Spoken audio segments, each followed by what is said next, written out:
आने के लिए एक मुख्य कार्यालय तो होना ही चाहिए। तो ये तो बड़ी रूटीन की बात है, सहज सी बात है। और हमने आज उसी दिशा में एक कदम उठा करके अपने मुख्य कार्यालय का उद्घाटन किया है। और हालांकि समय बहुत कम है, लेकिन फिर भी मैं सोच रहा हूँ कि प्रत्येक असेंबली क्षेत्र के में छोटे छोटे और कार्यालय जल्दी जल्दी खोले जाए। समय कम क्या आप इतना लेट जैसा किस तरह का देखिए, ये बात जरूर है, सही है कि समय बहुत कम मिला है, लेकिन अभी मैं जहाँ से दौरा करके आ रहा हूँ तो हमको बहुत अपार समर्थन मिल रहा है। सभी लोग मुझे यहाँ तक कि अग्रिम बधाई दे रहे हैं, लेकिन हमने कहा भाई अग्रिम बधाई तभी दो जब मेरे समर्थन में उस दिन अपनी वोट कास्ट करो। तो बहुत लोग, बहुत अंडर करंट है और ओवर करंट भी है, दोनों तरह की चीजें हैं। क्षेत्र है क्या पूरा कर पाएंगे? नहीं, जाहिर है कि नहीं कर पाएंगे। क्षेत्र बहुत बड़ा है, लेकिन इन 15-17 दिन में जो भी हमको मिल रहा है, मैं कोशिश करके टाइम मैनेजमेंट करके ज्यादा से ज्यादा जगहों पर अपनी बात कहने की कोशिश करूंगा।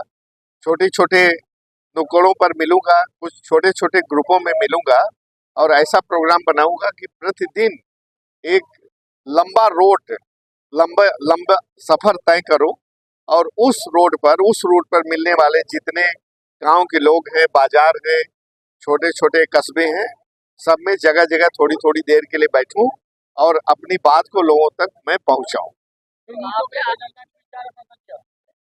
क्या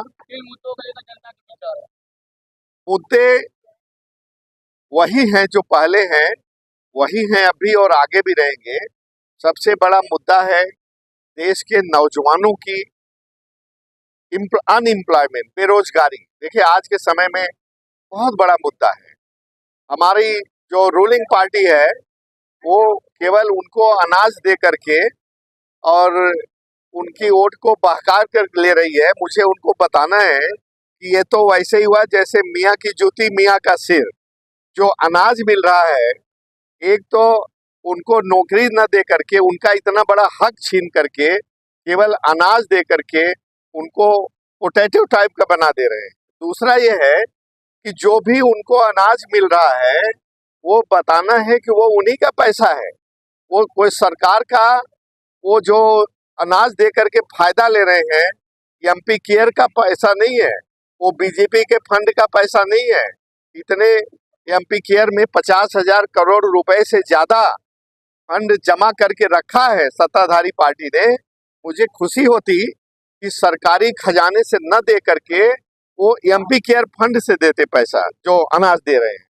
और अनाज पाने वाला हर व्यक्ति टूथपेस्ट खरीदता है, साबुन खरीदता है, कपड़ा खरीदता है, मसाला खरीदता है, जरूरत के ढेर सारे सामान खरीदता है और उस पर जीएसटी टैक्स देता है।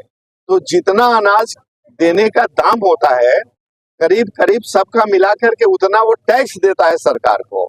और उसी टैक्स के, उसके दिए हुए टैक्स से वो सरकार उस पर वो करती है, एहसान करती है और उसको अनाज देती है।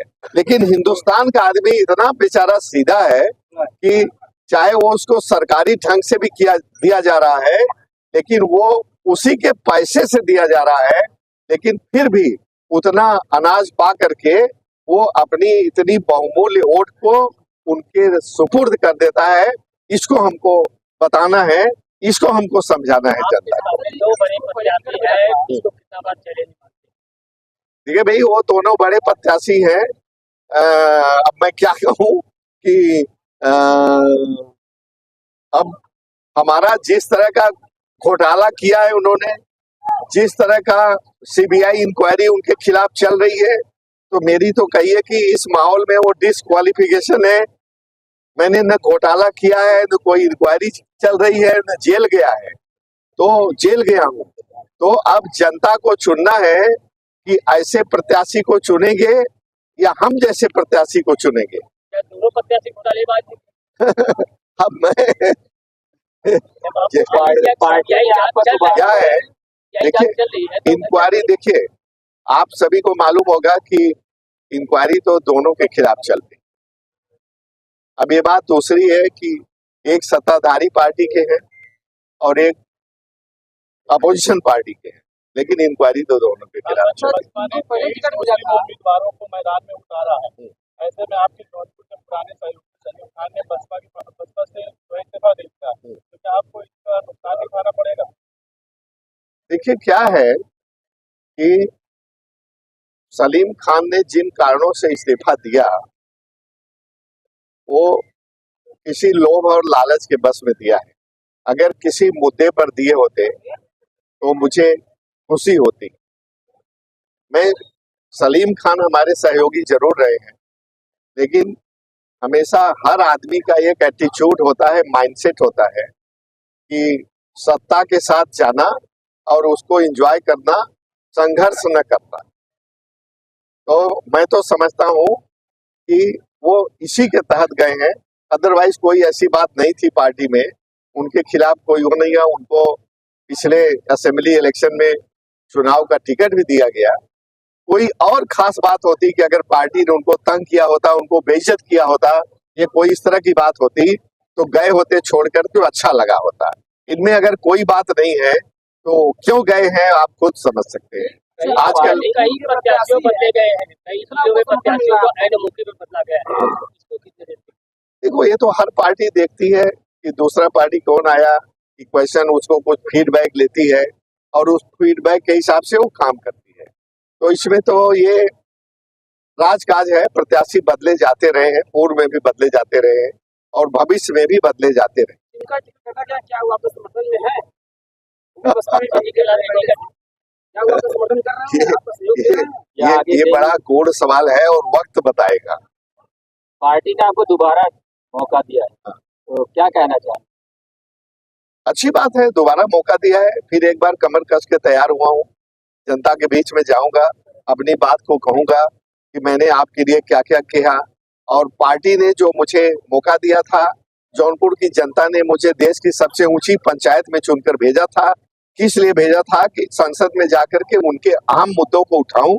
और मैं आपको बताऊं कि मैंने इस तरह से 45 बार बोला है, चाहे वो मेडिकल कॉलेज का मामला हो, चाहे फ्लाईओवर का मामला हो, चाहे किसानों की पशुओं द्वारा की जा रही फसल जो नष्ट हो रही उसको मुआवजा देने का मामला हो, चाहे पुरानी पेंशन बहाल करने का मामला हो, चाहे हाई रेजिमेंट का मामला हो, सैनिक स्कूल के बारे में मैंने सवाल उठाया।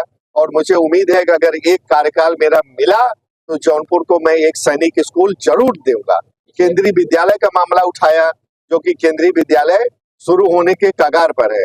इसके अलावा CSR फंड से, कारपोरेट सोशल रिस्पॉन्सिबिलिटी फंड से मैंने बहुत काम किया, क्योंकि मेरे पास प्रैक्टिकली 2 ही साल का पैसा था।